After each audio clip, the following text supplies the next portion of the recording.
ఎంతకాలం నీ భార్య? భూమి మీద ఉన్నంత వరకు నీ భార్య. వదిలిపెట్టిన తర్వాత ఎవరు కూతురు? దేవుని బిడ్డ. దేవుడి దగ్గరికి పోవాలా?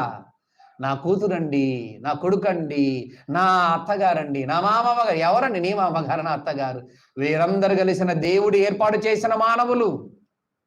వీరందరూ ఖచ్చితంగా చచ్చిపోయి ఎక్కడికి వెళ్ళాలా? దేవుడి దగ్గరికి వెళ్ళాలి. గనక దేవుడు ఏమంటుండు? ఎఫెసు రాసిన పత్రిక 5వ అధ్యాయం 15వ వచనం. ఎఫెసులకు రాసిన పత్రిక 5వ అధ్యాయము, ఎఫెసులకు రాసిన పత్రిక 5వ అధ్యాయం 15వ వచనం. ఎఫెసు రాసిన పత్రిక 5వ అధ్యాయం 15వ వచనం. దినములు చెడ్డవి గనుక మీరు సమయము పోనివ్వక సద్వినియోగము చేసుకొనొచ్చు, అజ్ఞానం వలె కాక జ్ఞానుల వలె నడుచుకున్నట్లు జాగ్రత్తగా చూచుకొనుడి. అంటే